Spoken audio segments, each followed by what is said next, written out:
À toi la gloire, Seigneur. Bénis-le, Seigneur. Au-delà, je vous pensez, imagine pour ton peuple, Seigneur. Au nom de Jésus, je sais que c'est là que tu envoies ta bénédiction. Alors je te prie en ta grâce, Seigneur, de saisir ton serviteur, au nom de Jésus, de donner toute l'autorité, qu'il soit ce canal de bénédiction entre nous. Parle dans les cœurs ce soir, dans le nom de Jésus. Amen. Amen. La gloire à Dieu. Merci à Dieu. Amen. Voilà. Je me trouve investi par un mot de Dieu. Je ne sais pas du tout comment ça va se passer. On va parler de la repentance, qui est un des organes vitaux de l'Évangile. Et il n'y a pas de vraie repentance sans abaissement. Alors voilà ce que Dieu dépose dans mon cœur ce soir, s'abaisser, se repentir. Je voudrais déjà disposer l'auditoire, c'est pas moi qui le fais, c'est le Seigneur, mais pour vous faire comprendre que je suis conscient qu'il y a plusieurs niveaux de repentance ce soir. Il y a des personnes qui sont dans leur péché, ils ont besoin de se repentir. Il y a des personnes qui ont pris un peu d'éloignement avec Dieu, ils ont besoin de se repentir. Il y a des positions de cœur dans le secret dont on a besoin de se repentir. Il y a un orgueil parfois caché dans le cœur dont on a besoin de se repentir. Enfin, vous m'avez compris, on a besoin de se repentir parfois d'un état d'esprit. Alors regardez, le mot repentance, il est dans le grec en 3 mots différents. Mais il veut dire changement d'attitude, changement de mentalité et changement radical. Amen. Alors devant ça, je ne sais pas vous, comment je pourrais me sentir étranger à ce besoin? Je dis ça pour nous aider ensemble ce soir. Moi qui vous prêche, j'ai besoin de me repentir. Et je te pose une question. Il y a combien de temps que tu ne l'as pas fait? Attention, réellement. Je ne parle pas de se repentir des lèvres simplement, mais d'avoir laissé le Saint-Esprit nous convaincre de notre besoin. Et vous savez, ce séminaire, c'est aussi un moyen où on va faire une cure thermale, une cure de l'âme. Et on a besoin parfois de s'arrêter et de faire cette cure. Je voudrais vous aider aussi. La repentance est très positive, absolument positive. Ce qui n'est pas positif, c'est de ne pas se repentir. Mais se repentir, c'est positif. Si vous voulez, en grec, et je vous épargne les mots, il y a 3 façons de dire la repentance. C'est indexé, je vous l'ai dit, à cette plénitude de 3 qui a un rapport avec l'espace et le temps. Se repentir totalement, se repentir véritablement. Une repentance complète et totale. Le mot repentance en hébreu, nacham, ce n'est pas à peu près le même mot, c'est exactement le même mot que consolation. C'est-à-dire que quand je me repens, je suis consolé. J'ai un fardeau en moins. La repentance me lave. Et j'ai besoin de ce lavement intérieur. On a besoin de s'incliner devant le Seigneur et de s'humilier devant le Seigneur. Je ne parle pas de s'humilier de forme, mais de fond. Il y a une humilité qui n'est pas l'humilité. Jésus va mettre l'accent à la véritable humilité. À Matthieu 11, 29, il dit « Moi je suis doux et humble de cœur ». Il était humble de cœur. Là, ça veut dire que Jésus était humble par excellence. Et on a besoin de l'aide de Dieu pour ça. Je voudrais vous dire, je vous cite juste ça. nous sommes dans une responsabilité devant le choix de se repentir ou pas. Ce soir, je prêche la repentance. Il y a des personnes qui vont accepter de se repentir. Il y a des personnes qui n'accepteront pas. Mais néanmoins, la repentance est un don de Dieu parce qu'elle résulte d'une profonde conviction de péché amenée par le Saint-Esprit. Le don de Dieu, c'est la conviction de péché, la conviction d'un mauvais état, la conviction d'une mauvaise orientation d'esprit, la conviction d'un mauvais état d'âme par le Saint-Esprit. Il n'y a qu'un convaincu qui se repent véritablement. C'est un don, mais vous savez, Dieu a tant aimé le monde, vous êtes avec moi, qu'il a donné son Fils unique. Pourtant, certains l'acceptent, et certains ne l'acceptent pas, mais Dieu donne. Et quel merveilleux soulagement de pouvoir accéder à cette vraie repentance. Laissez la grâce de Dieu, la grâce divine, nous permettre de nous humilier. Et vous savez, aujourd'hui, on cherche plus l'élévation que l'abaissement.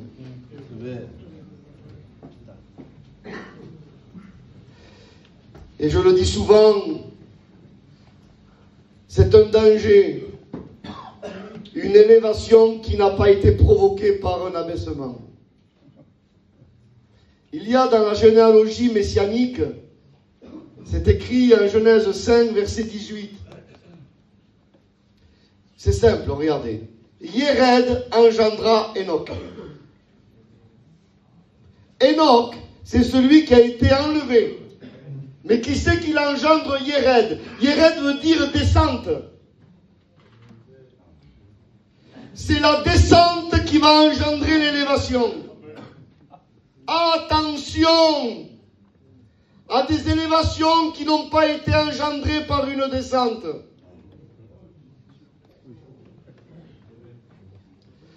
Parce que parfois il y a des élévations qui ne viennent pas de Dieu.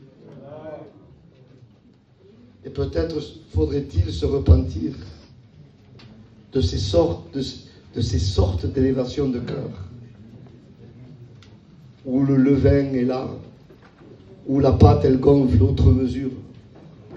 Et il n'y a que l'action puissante de Dieu.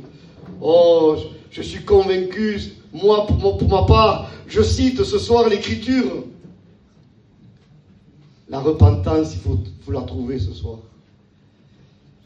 Il faut la trouver absolument, la véritable repentance.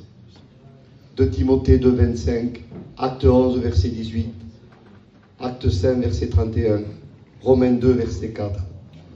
La bonté de Dieu nous pousse à la repentance. Allons-nous nous laisser pousser jusqu'à se repentir? Et pourtant, Romains 2, verset 4, il dit que les bontés de Dieu nous poussent à la repentance, mais les cœurs impénitents le refusent. Pourtant, c'est la bonté de Dieu qui pousse à la repentance. Moi, je ne veux pas résister à Dieu ce soir. Amen. Je veux que sa grâce le fasse dans ma vie. Amen. Je veux dire, Seigneur, montre-moi. On est dans un hôpital ce soir. Amen.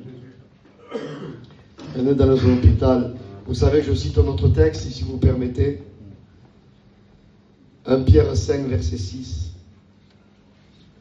Il dit, humiliez-vous sous la main puissante de Dieu. Que c'est beau, les frères. Que c'est beau, les frères. Vous savez ce que ça signifie? S'il n'y a pas la main puissante de Dieu, je suis trop orgueilleux pour m'abaisser. J'ai besoin que sa puissance m'aide. De s'abaisser de fond. Pas de forme, simplement. Oh, sans la repentance, on ne s'en sortira pas. Premièrement, c'est le message de Christ à cette église. J'ai envie de dire, c'est le message eschatologique. C'est le message des derniers temps. C'est ce message, on ne veut pas le changer. On ne veut pas faire autrement. Il dit ainsi, le psaume 119, verset 36,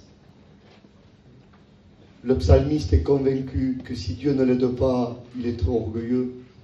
Et vous savez ce que dit le psalmiste? Incline mon cœur, Seigneur. Aide-moi à m'humilier. Montre-moi mon état. C'est écrit aussi à 1 Roi 8, verset 58. Vous le lirez. Besoin de l'action de Dieu. Il n'y a pas d'unité s'il n'y a pas d'abaissement. Il n'y a pas d'unité s'il n'y a pas d'humilité. Amen. Ce soir, il n'y a pas de plus grand. Le plus grand, il s'appelle Jésus-Christ. Les frères ont parlé d'unité et c'est tellement important. Mais il faut s'abaisser ce soir. Il faut s'abaisser. Alléluia. Et laisser la grâce divine nous dépouiller de toute scorie. Car la repentance sert à ça. Si je pourrais décrire la repentance, c'est vomir le mal. Excusez-moi pour l'expression. C'est un vomissement du mal. Ce qui encombre ma vie. Dieu permet une pulsion. Il veut m'aider à évacuer ce qui m'encombre. Et quand le mal sort, je suis soulagé. Parce que parfois, on mène une vie chrétienne avec des scories. Et tellement des années on les a tellement inclus dans notre vie chrétienne que ça paraît normal. Mais ce n'est pas normal. Et le débordement de la grâce veut faire évacuer. Je vous ai parlé de la brebis et de la vision de la brebis. Il dit, tu induis ma tête et ma coupe déborde. Là voilà la repentance. Il faut se laisser épurer par cette repentance. Il faut laisser notre cœur se drainer. Souvent on dit, remplis-moi, remplis-moi. Mais le Seigneur nous répond, il dit, je veux te vider d'abord. On pourrait dire à Dieu ce soir, vide-moi, vide-moi, vide-moi. Il y a trop des fois de nous. On veut être rempli, mais on est plein de nous. Plein de nous, plein de nous. Et la repentance nous permet d'évacuer tout ça. Oh, que Dieu nous aide. Je voudrais vous dire que la repentance, Dieu a appelé, Jean-Baptiste était au désert. Et c'était le baptême de repentance, c'était celui qui allait préparer le chemin du Seigneur dans le désert. Jean-Baptiste était prophétisé, vous imaginez, prophétisé 2 fois dans l'Ancien Testament.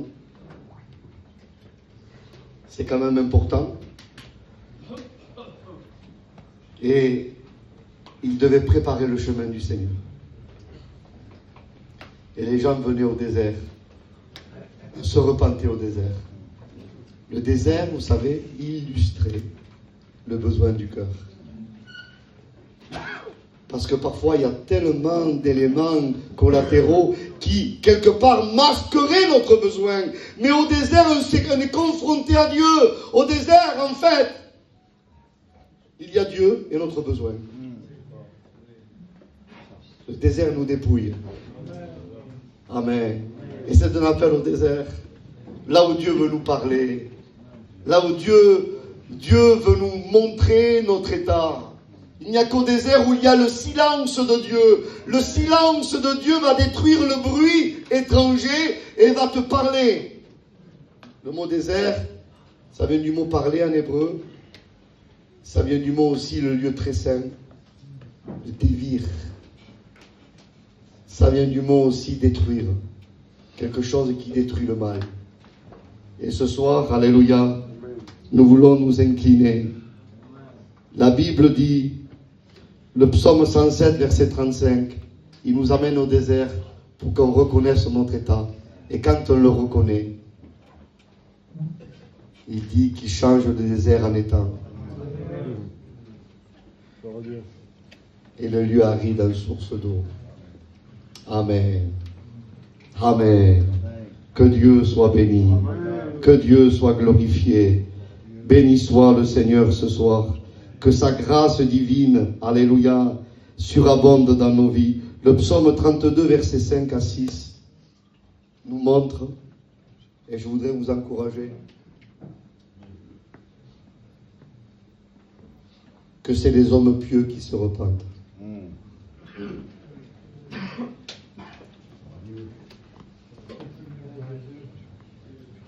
La repentance est une preuve de piété.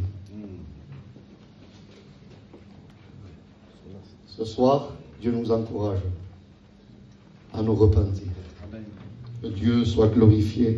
Alors il y a la vraie repentance et il y a malheureusement la fausse repentance. Regardez, on va lire Matthieu 7 si vous permettez.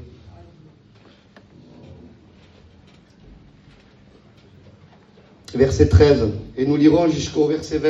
C'est très important. Vous êtes avec moi? Entrez par la porte étroite, car large est la porte, spacieux le chemin qui mène à la perdition. Il y en a beaucoup qui entrent par là, mais étroite est la porte. Resserrez le chemin qui mène à la vie, il y en a peu qui les trouvent. Gardez-vous des faux prophètes. Ils viennent à vous en vêtements de brebis, mais au-dedans ce sont des loups ravisseurs. Vous les reconnaîtrez à leurs fruits. Cueille-t-on des raisins sur des épines ou des figues sur des chardons? Tout bon arbre porte de bons fruits, mais le mauvais arbre porte de mauvais fruits. Un bon arbre ne peut pas porter de mauvais fruits, ni un mauvais arbre porter de bons fruits. Tout arbre qui ne porte pas de bons fruits est coupé et jeté au feu. C'est donc à leurs fruits que vous les reconnaîtrez. Regardez la conséquence de ceux qui veulent passer la porte large.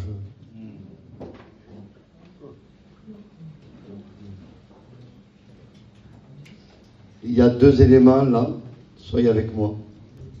Il y a la porte et le chemin. Et quand on regarde, la porte est de la même dimension que le chemin. Si la porte est étroite, derrière la porte étroite, il y a le chemin resserré. Si la porte est large, derrière la porte large, il y a le chemin spacieux. Je le dis ce soir, ce que sera ta porte sera ton chemin. Parfois, on se donne beaucoup de mal, les frères, à faire marcher certains chrétiens dans le chemin étroit, mais ils ont pris la porte large. La porte, c'est le commencement. C'est la soi-disant repentance. Mais si c'est la porte large, n'est pas dépouillée. C'est la porte étroite qui nous dépouille. C'est pour ça que la porte étroite est la vraie entrée dans la vraie entrée dans la vie chrétienne, ou le vrai renouveau. La porte étroite fait de nous des gens debout, mais pas morts, des gens debout vivants. Amen. Tellement important. Quelle est ta porte? Et je te dirai quel est ton chemin. Je ne sais pas vous les frères, moi je l'ai vécu dans ma vie chrétienne. Déjà je voudrais vous dire que pour moi la repentance ce n'est pas qu'un passage. Je ne sais pas pour vous. Mais moi elle est mon amie. Je ne peux pas m'en passer de la repentance. Elle est avec moi. De la même façon que le Seigneur m'a accordé cette paix en Jean 14, 27, il dit, je vous donne la paix. C'est que je vais en avoir besoin tous les jours. Eh bien, écoutez, la repentance, je suis convaincu que je vais en avoir besoin tous les jours. Il y a parfois un texte qui est souvent mal compris. C'est Matthieu 11, verset 12. Je le lis avec vous. On lit un peu plus la Bible ce soir, hein? Vous êtes avec moi? Nous allons lire jusqu'au verset 20. C'est très important. Depuis le temps de Jean-Baptiste jusqu'à présent, le royaume des cieux est forcé, et ce sont les violents qui s'en emparent. Car tous les prophètes et la loi ont prophétisé jusqu'à Jean, et si vous voulez le comprendre, c'est lui qui est l'Élie qui devait venir. Que celui qui a des oreilles pour entendre, entende. À qui comparerai-je cette génération? Elle ressemble, vous êtes avec moi? Amen.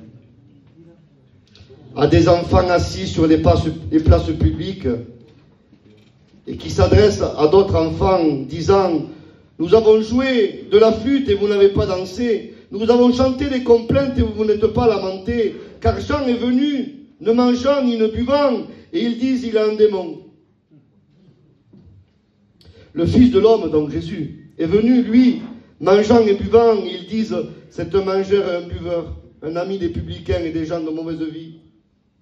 En fait, celui qui ne veut pas se repentir, il a toujours une excuse. Mais la sagesse a été justifiée par ses œuvres.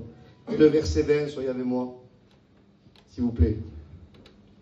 Alors il se mit à faire des reproches aux villes dans lesquelles il avait eu lieu la plupart de ces miracles, parce qu'elles ne s'étaient pas repenties. Les violents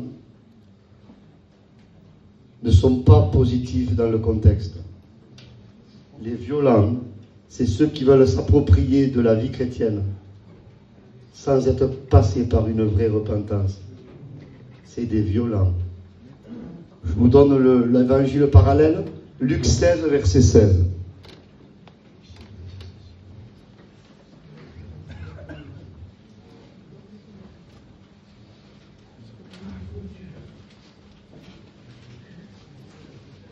On va lire à partir du verset 14. Écoutez bien. Les pharisiens qui étaient avares écoutaient tout cela et se moquaient de lui. Jésus leur dit, vous cherchez à paraître juste devant les hommes, mais Dieu connaît vos cœurs. Car ce qui est élevé parmi les hommes est une abomination devant Dieu. La loi et les prophètes ont subsisté jusqu'à Jean. Depuis lors, le royaume de Dieu est annoncé et chacun use de violence pour y rentrer. Il est plus facile que le ciel et la terre passent qu'il ne l'est qu'un seul trait de lettre de la loi ne vienne à tomber. Il voulait paraître juste devant les hommes et les gens usaient de violence. Le texte grec, il voulait forcer les portes du royaume.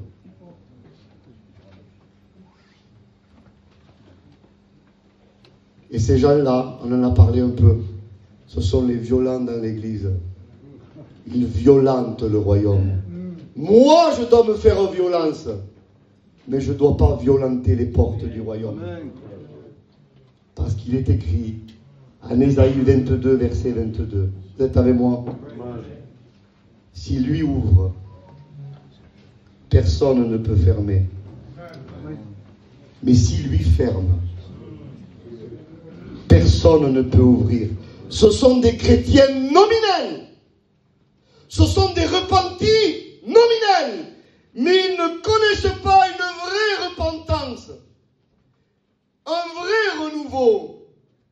Il dit ainsi, je lis ces textes parce qu'ils sont tellement importants. Matthieu 3, verset 7. Soyez avec moi, bougez pas. Hein.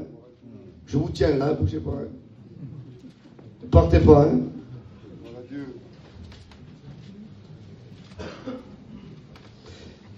Mais voyant venir à son baptême, c'est Jean-Baptiste, beaucoup de pharisiens, beaucoup, et de sadducéens, ils venaient à son baptême. Qu'est-ce que ça signifie? Ils voulaient être baptisés. Beaucoup. Mais quelle séduction pour nous les pasteurs, beaucoup, un grand nombre. Oh, on va se dire, c'est merveilleux, on va les baptiser, l'église va grandir. Mais un serviteur rempli de l'esprit, il favorise la sainteté plutôt que le nombre. Beaucoup qui n'auraient pas été séduits. Vous êtes avec moi? Beaucoup de sadducéens et de pharisiens. Jean-Baptiste est dans un désert. Ils avaient quitté Jérusalem. Ils venaient pour être baptisés à son baptême. Mais Jean-Baptiste, animé par l'Esprit, leur dit, génération de vipères, qui vous a appris à fuir la colère à venir? Produisez donc du fruit digne de la repentance.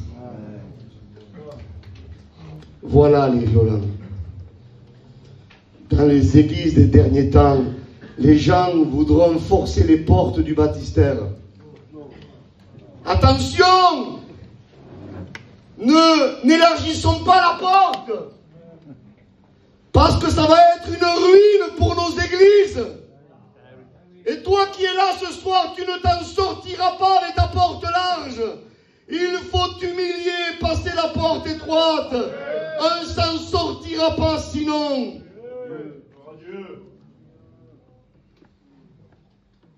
On ne s'en sortira pas sinon.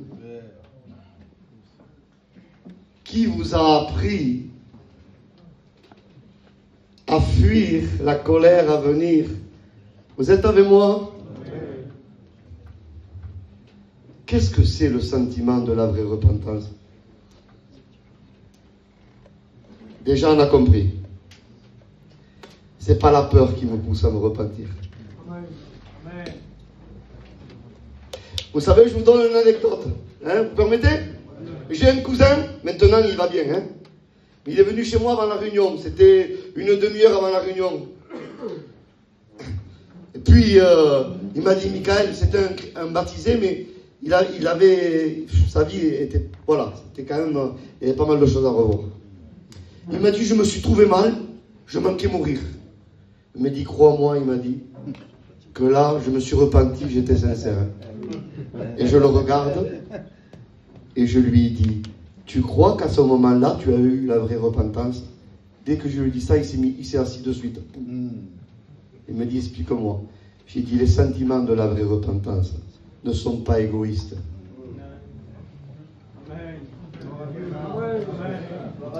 Ça n'a rien à voir pour fuir la colère à venir. La vraie repentance, ce n'est pas une peur d'aller à l'enfer.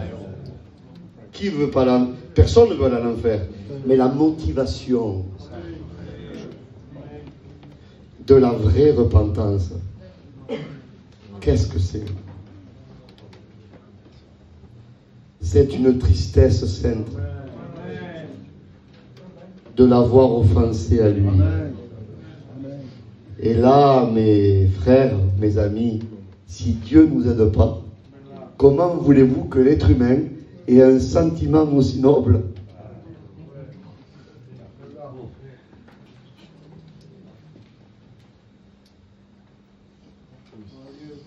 Un renouveau, une restauration spirituelle ou une nouvelle naissance pour ceux qui ne sont pas dans le Seigneur ce soir. Ne commence pas par la joie, c'est faux. On trouve cette connotation en Matthieu 13, verset 5 et verset 20. Je vous ai parlé du terrain rocailleux. Soyez avec moi. Soyez avec moi ce soir. Du terrain rocailleux. Il dit qu'il reçoit la semence avec joie. C'est ça le problème. Parce que le commencement de sa vie chrétienne, c'est la joie. Alors que le commencement de la vie chrétienne, c'est une tristesse selon Dieu. Il y a une joie qui est négative.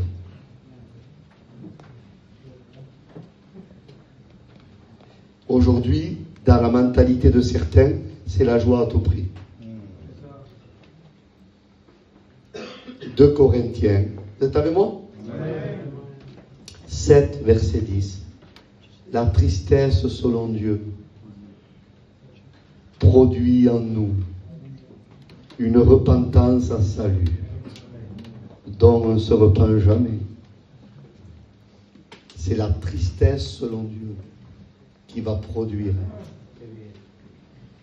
une vraie repentance.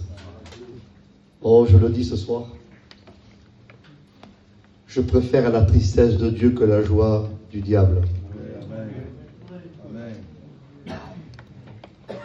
Et si j'ai bien compris ma Bible, on ne passe pas de la tristesse du monde à la joie de Dieu. Ça ne marche pas comme ça. On passe de la tristesse du monde à une autre sorte de tristesse. À une sainte tristesse qui va produire en nous cette vraie repentance et qui va nous amener à une joie extraordinaire après. Amen. Je parle de nouvelle naissance, si vous me permettez. Dieu est le créateur de l'être humain. Et vous savez, si Dieu aurait voulu que quand le bébé naît, il danse, le bébé aurait dansé. S'il aurait voulu que le bébé rit, il aurait ri. Mais Dieu a voulu. Quand un bébé est né, ça pleure. Et quand ça pleure, c'est positif. C'est quand ça pleure pas que c'est négatif. Il faut pleurer avant de rire. Il faut pleurer avant de rire. Jacques dit 4, Jacques 4. Hein? Vous êtes avec moi, ça va? C'est sûr, hein? Soyez avec moi, hein? Jacques 4, versets 9 à 10. Il dit que votre rire se change en deuil. Quel message!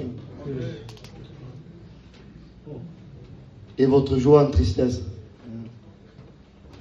C'est quoi ce message? Et c'est le message de la repentance. Il dit comme ça, sentez votre misère.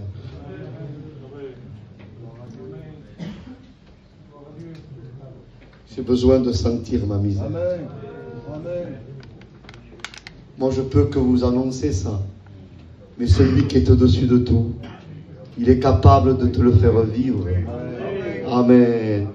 Oh, que notre cœur soit drainé. Ne soyons pas des violents qui essaient de violenter les portes du royaume. Il n'y a qu'une clé qui nous ouvre. Amen. Vous voulez que je vous la cite, la clé? Amen. Vous êtes avec moi? Ésaïe 9, verset 5. La souveraineté reposera sur son épaule. Ésaïe 22, verset 22, il dit: je mettrai sur son épaule la clé de la maison de David. Je suis sûr que vous n'avez pas les clés sur les épaules ce soir. C'est quoi cette clé? Cette clé, c'est la croix. Il n'y a que la croix qui puisse t'ouvrir les portes du royaume. Alléluia, il n'y a que la croix. Et c'est une clé qui ne peut pas être reproduite. On ne peut pas en faire des doubles de cette clé. Elle est unique. C'est lui qui ouvre. Et tu peux faire ce que tu veux. Tu peux t'agiter comme tu veux. Tu peux employer les méthodes que tu veux. Tant que tu ne te repens pas, il n'ouvrira pas.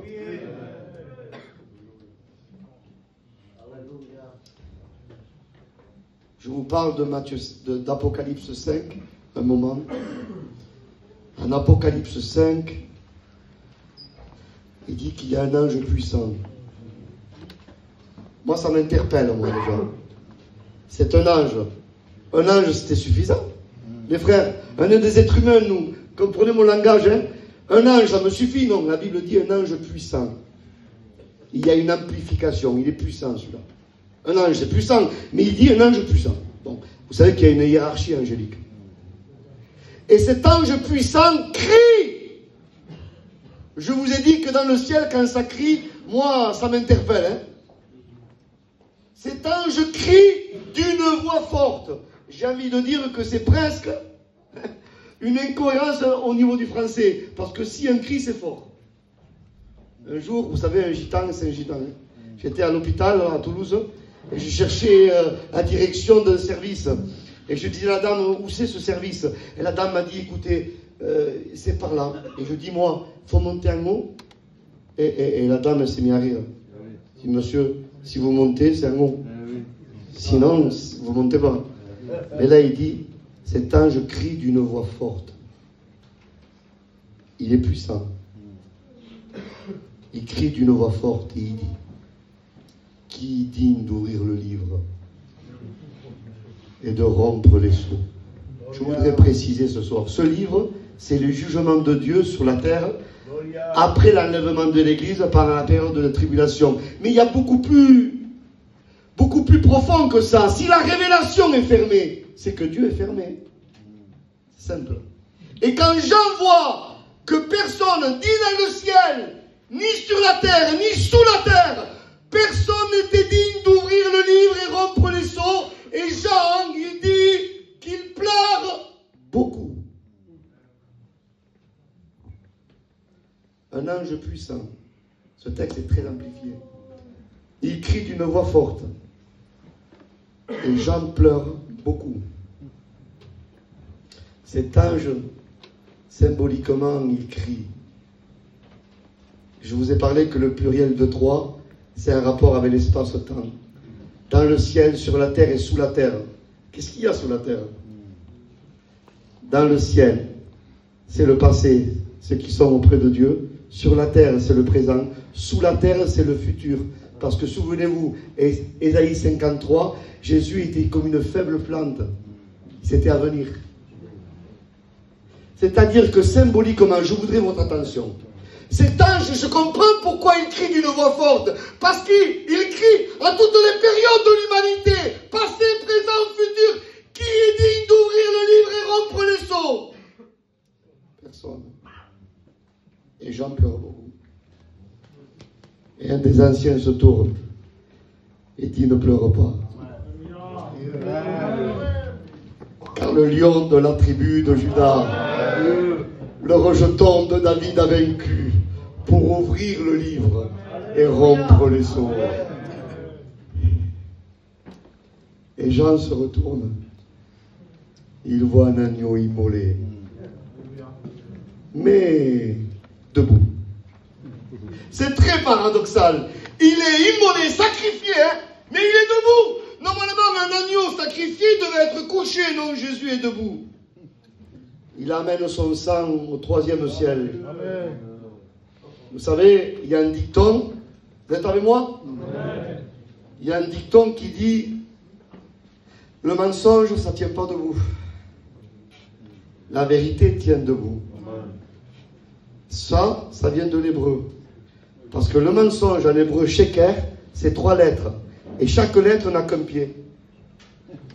C'est bancal, ça ne tient pas debout. Le mot émet, vérité, c'est 3 lettres. Mais chaque lettre a 2 pieds. On a voulu faire passer Jésus pour quelqu'un qui ne tenait pas debout. On a cloué ses 2 talons, il était comme ça. Mais Jean le voit glorifié. Il le voit sacrifié. Il est debout. Il tient debout.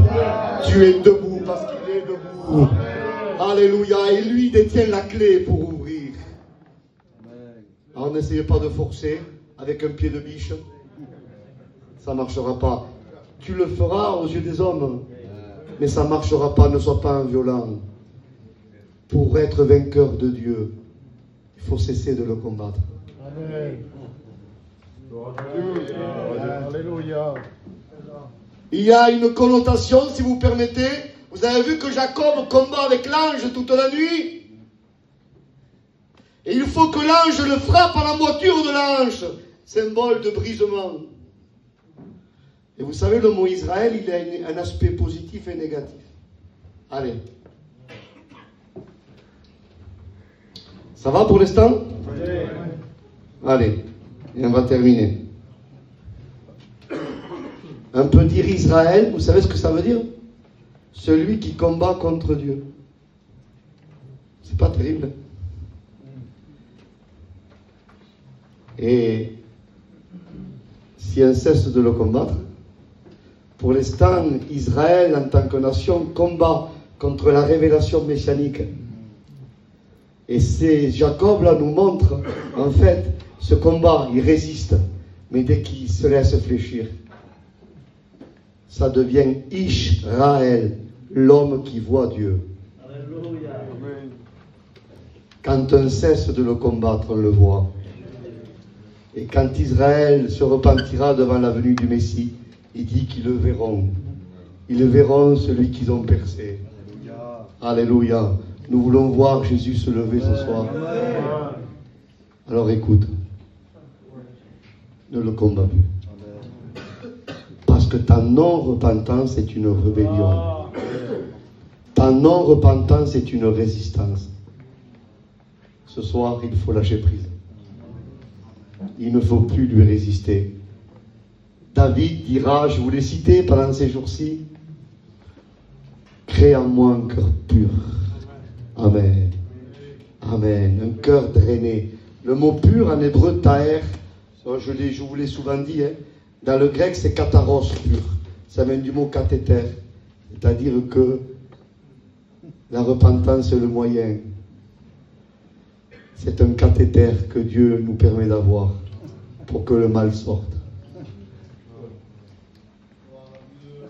Il faut que le cœur soit drainé. Il faut que le cœur soit incisé pour que le mal s'évacue. Vous savez, je dis ça et puis un prix. Écoutez.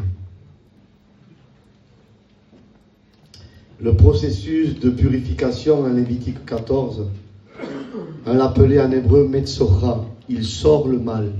Le mal sortait. Parce que la personne devait se repentir. Il y avait la branche d'hysope, il y avait la branche de cèdre et l'hysope et le cramoisi. On n'a pas le temps de parler de ça. Mais le cèdre, c'est l'arbre le plus haut. L'hysope, c'est la plante la plus basse. Il y avait un message pour le lépreux.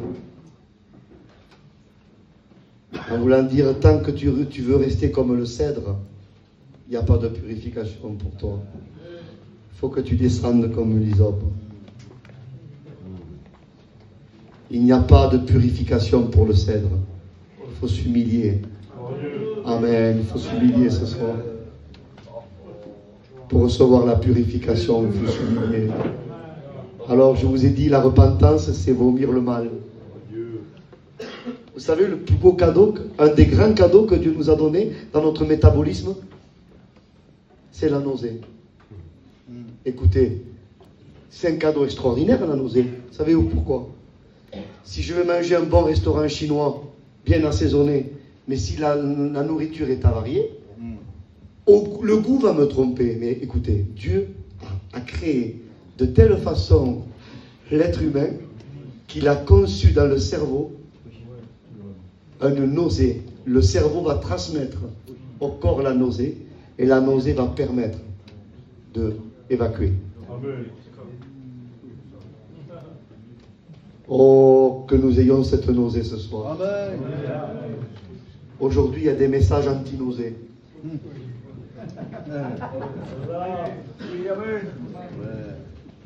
Ce n'est pas le message de l'évangile. Le message de l'évangile. Comme Dieu a mis dans notre cerveau l'effet de la nausée, dans notre nouvelle naissance. Dans notre nouvelle naissance est inclus une nausée. Que quand ça ne va pas, on ne peut pas rester comme ça. Il faut que le mal s'évacue. Il faut que ça sorte. Il faut que ça sorte ce soir. Il faut que ça sorte ce soir. Il faut que ça sorte la rébellion. Il faut que ça sorte ton orgueil. Il faut que ça sorte ta position, ton état d'esprit. Il faut qu'il sorte. Amen. Ton manque de pardon fraternel. Amen. Ta position de non-pardon, il faut que ça sorte. Peut-être ton animosité, il faut que ça sorte. Tu sais quel est ton besoin ce soir. Il faut juste s'humilier. Sommes-nous prêts ce soir de le faire ensemble? Amen. Amen. Besoin d'être rafraîchi. Oui, amen. La clé est là. La clé est là. Il la possède, le Seigneur. C'est la croix. Amen. La clé est là. Et ce soir, il faut juste se repentir. Oh, que notre cœur soit drainé. Que dans le cathéter, c'est beau parce que, voyez ce lépreux, il va venir vers Jésus. Luc 5, je termine. N'ayez pas peur. Luc 5, il va dire, si tu le veux, tu peux me rendre pur. Jésus touche ce lépreux. Il dit, je le veux, sois pur. Et il dit, la lèpre le quitta. Amen. On aurait dit à ce lépreux, imaginez ce lépreux. On lui aurait dit, quitte ta lèpre. Comment ce lépreux aurait pu quitter sa lèpre? Impossible. La vraie délivrance, c'est pas quand le lépreux essaie de quitter sa lèpre. La vraie délivrance, c'est quand la lèpre quitte le lépreux. Un chrétien sans cathéter est un chrétien dangereux. Parce que rien ne sort. Moi, je connais des chrétiens où rien ne sort. Rien ne sort plus. La querelle, il la garde.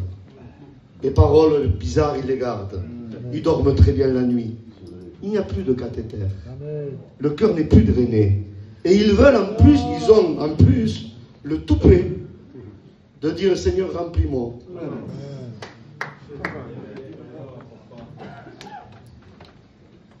Non, on s'incline. Un vrai chrétien s'incline. Disant, Seigneur, draine mon cœur. Tu connais mon besoin ce soir. Frappe-nous de conviction. On le dit au Seigneur ce soir. Je vous fais un aveu, tant pis, un en famille. Un en famille. Moi, j'ai vu la différence entre la vraie et la fausse repentance dans ma vie. Parfois, je me suis repenti des lèvres. pardon Seigneur, mais j'ai souvent recommencé. Mais il m'est arrivé des moments glorieux. Moi j'appelle ça des moments glorieux. Où j'ai été saisi d'une sainte tristesse. Et j'essayais des portes de secours. Je voulais m'échapper par des raisons humaines en disant mais t'as vu j'ai fait ça parce que ça, ou j'ai dit ça parce que ça, et je voyais que toutes les portes se fermaient. Et le Seigneur était en train de me dire où tu veux te justifier. Je me retrouvais enfermé. Et j'ai vu que la seule porte c'était l'humilité. J'ai vu que la seule porte c'était la porte étroite. Et là j'ai dit j'ai compris Seigneur. Et quand j'étais saisi de cette vraie repentance, vous savez quoi? Ça m'a délivré. Amen. Tant qu'elle n'est pas vraie, elle ne délivre pas. Alors ce soir, ce qu'on pourrait faire,